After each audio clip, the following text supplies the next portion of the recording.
Hello, welcome. This is Lessons for Full Spectrum Humans, Level 1, February 25th.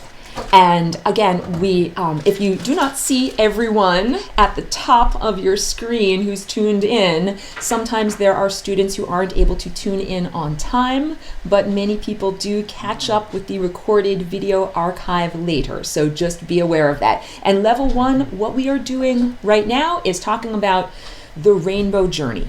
This portion of the teaching is all about the singularity and the source and where consciousness is traveling from and consciousness is traveling to. Hello, welcome. I see that I think we've got Lucy who's just tuned in. I'm just making sure that everyone else is muted because it gives bad feedback otherwise, but I'm so happy for people to be participating.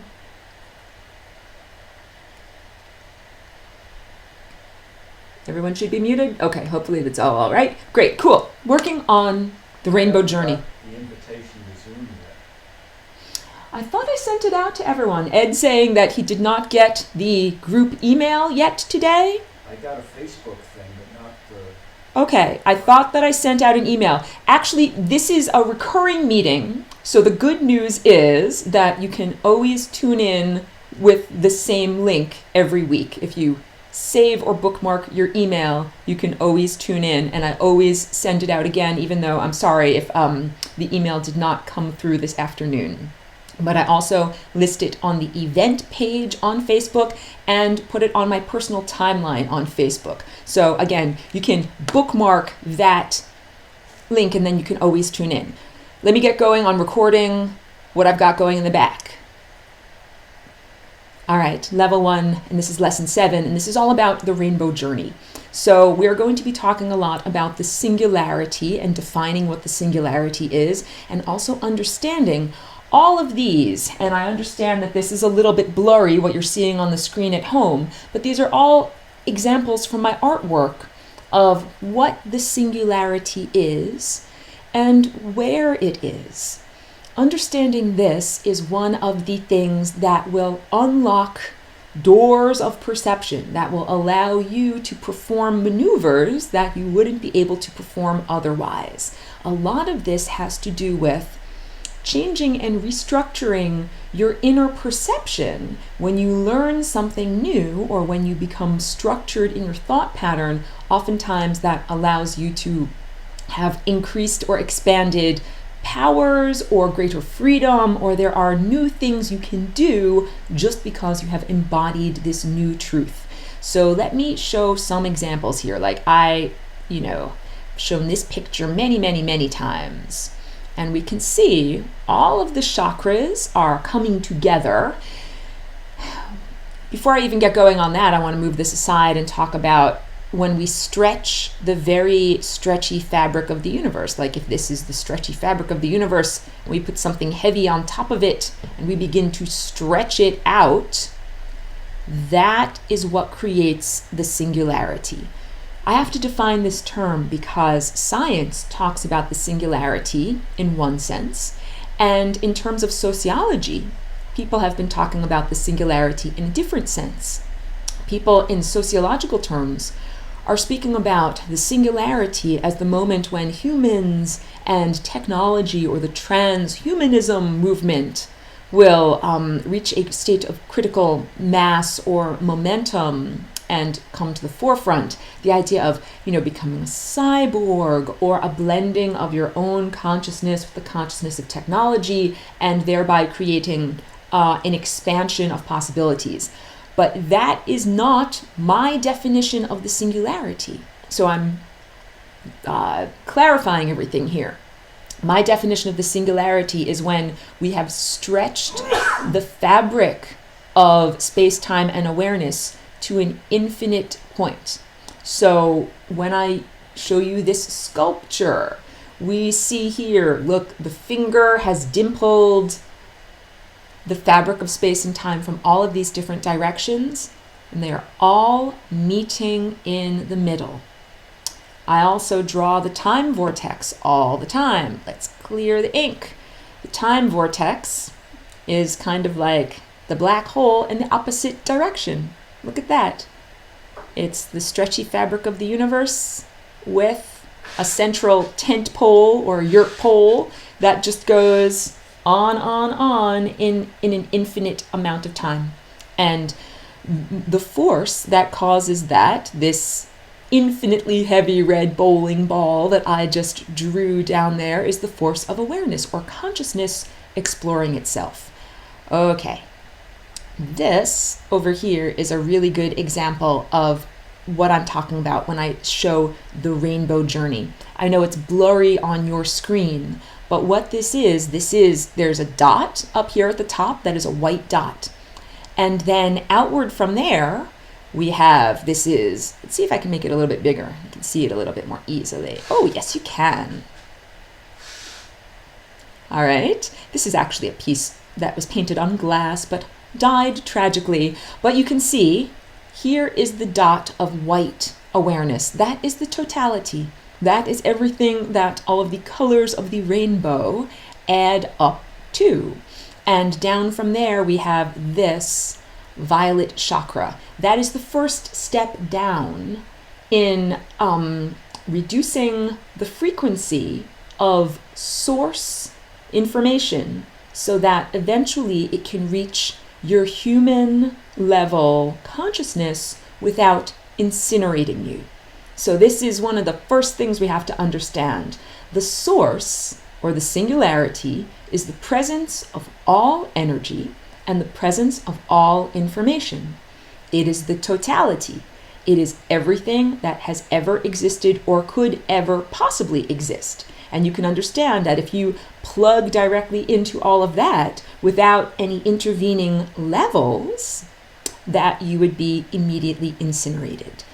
The idea of your chakras, this lovely system here of your aspects of your light body, is that these are various levels of density that safely transform the energy into a palatable substance that you can safely ingest.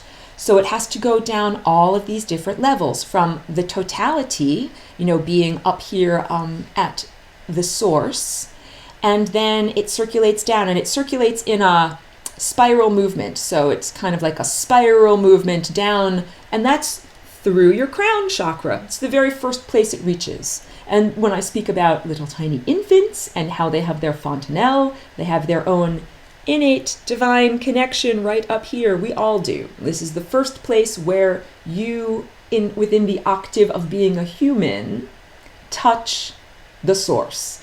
And when energy gets stepped down again from there, it gets to the level of indigo, to your brow chakra. The energy has been slightly distorted. And every time energy gets distorted, you lose a little bit of truth. All right?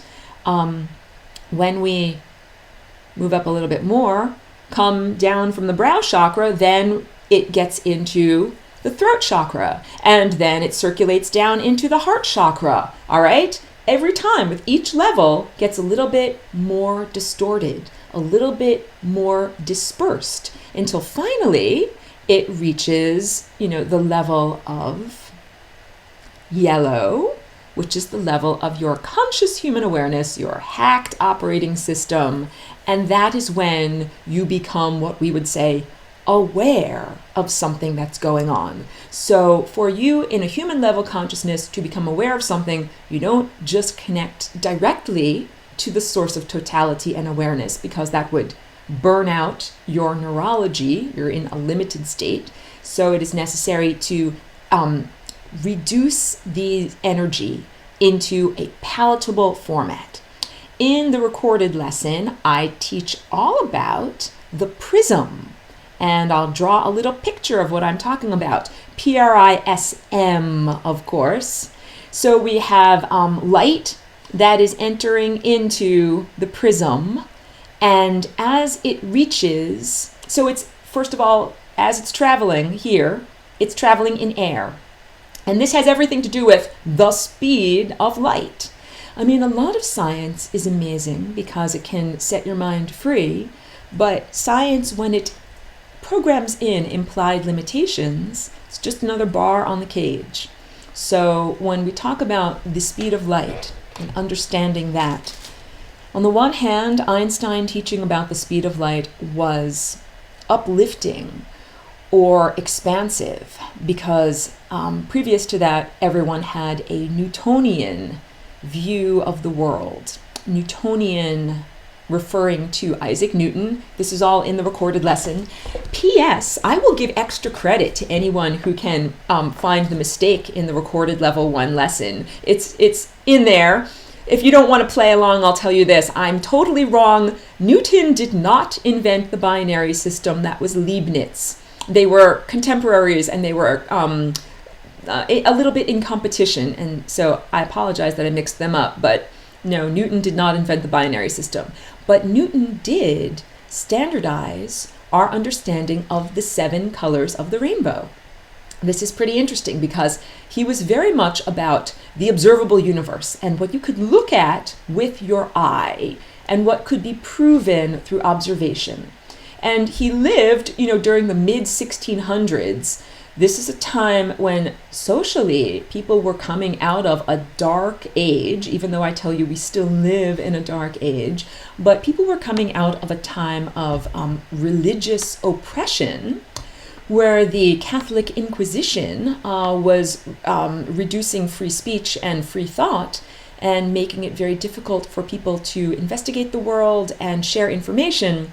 And a lot of the, let's say, information that was presented as truth was not something that was objective or could be perceived consensually. When someone would say something like a devil or a demon or an angel or God, like these were presences that were invoked in life and in the courts, and it's something that we cannot all see. So you can understand a time of great iniquity where people saw imaginary spiritual beings and used that in order to behead and burn at the stake other people.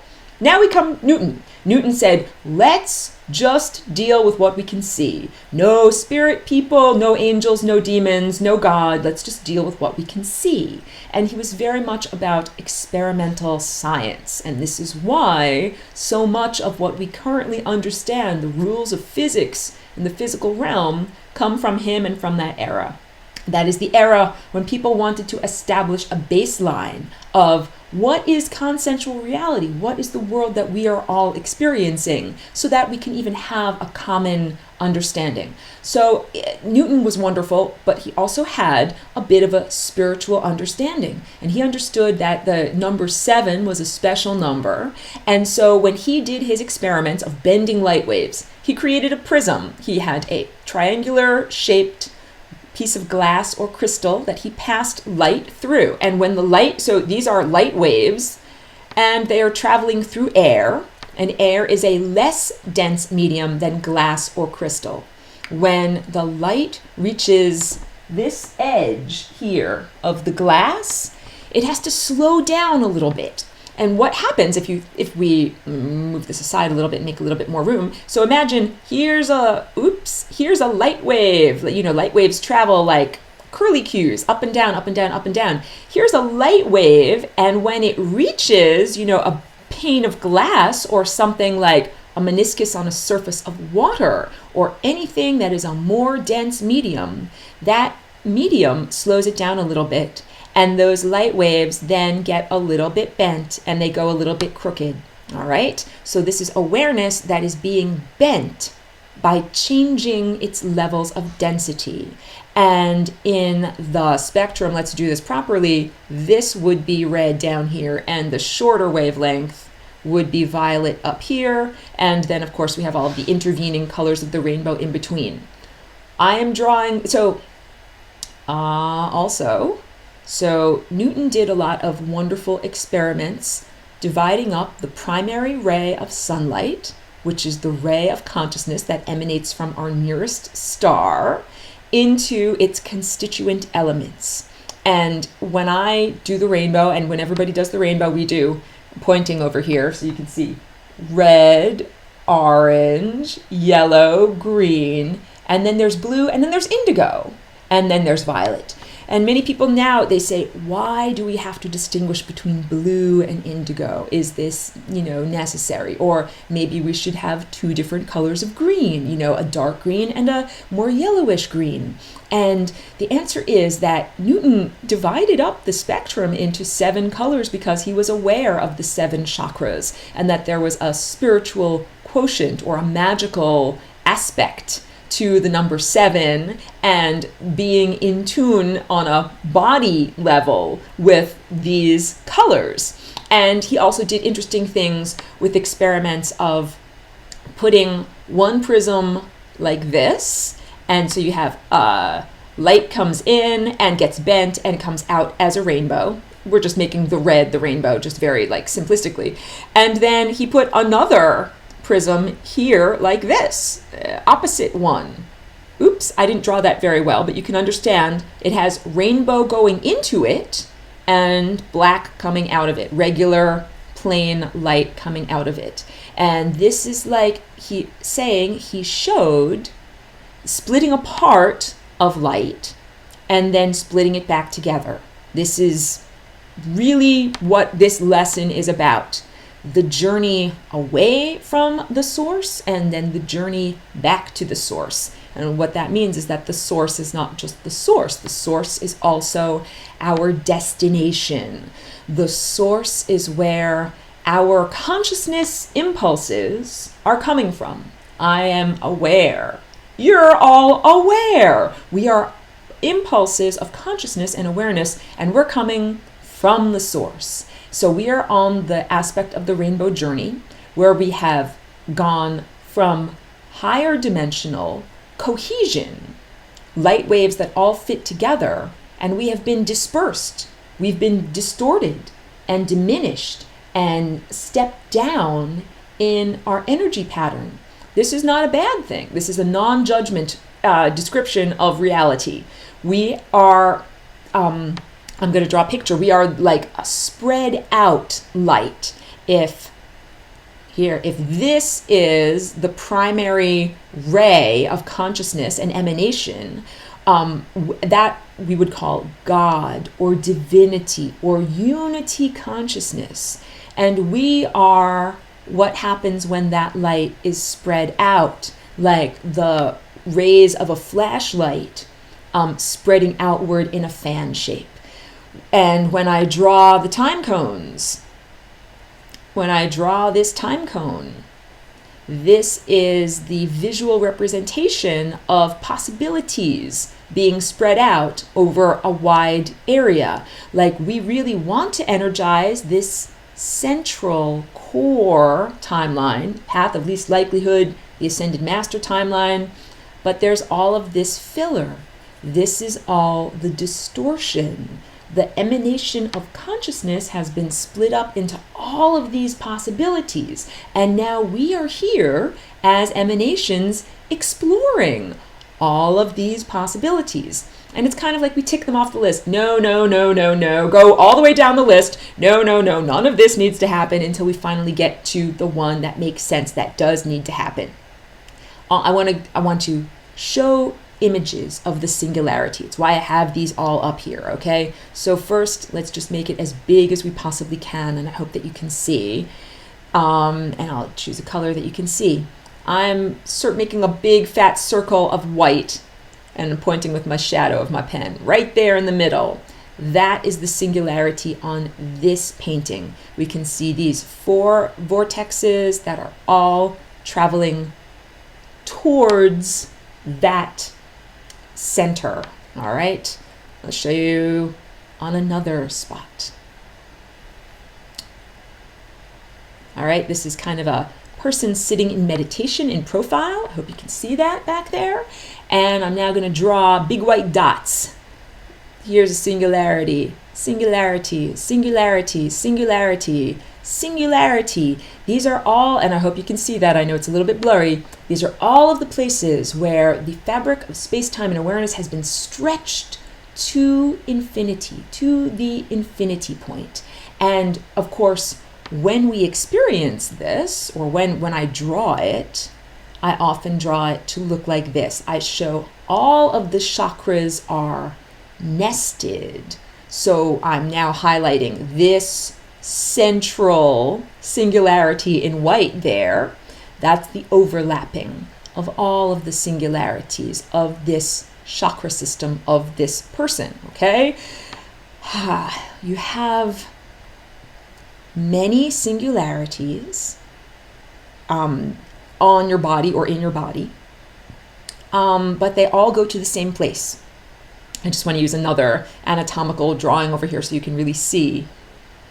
All of these singularities all are doorways to the same infinity. They all go to the same place. So now let me draw another example, or I could even use a visual example of it. But it's like a piece of fabric where if I took like a scarf or a handkerchief. Hold on one second.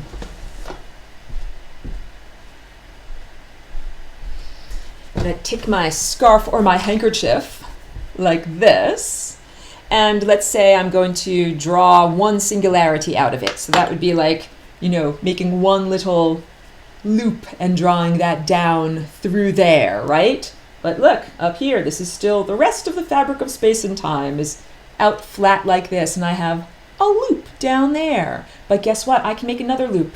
I can make another loop that is now coming down here. And I'm making another loop and pulling another loop down there. And all of the loops go to the same place. Now I'm drawing it on the screen back there. Here's another loop. Here's another loop. Except my hand was holding all of these loops together so that they were shaped more like this. And we understand that is the singularity. All of this in order to define the word single and what singularity means. And yes, flying rainbow lasagna. The flying rainbow lasagna also has the singularity. I've described to you that it's special because the singularity is jumping back and forth between here and here. So what you're looking at when you look at a picture of a flying rainbow lasagna, you are looking at the time end result of many overlapping images. And if you have never looked at my animation called The Conception of the Flying Rainbow Lasagna, I encourage you to do so, and I can send you the direct link. It is on YouTube and easily searchable. But it shows you how this is a composite or an overlapping of a moving object that has a singularity that jumps. I'm making a giant dot on the back screen and a giant dot down below. It jumps up and down between those two dots, or you can see I'm gesturing here, jumps up and down between these two places.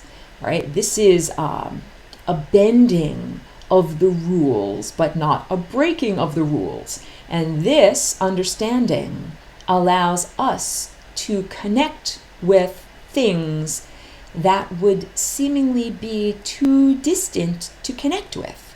This gets back to Einstein, because Einstein was trying to be a good guy and he was trying to help us out and teach us about the speed of light, but what he did was programmed in limitations of consciousness and expectation.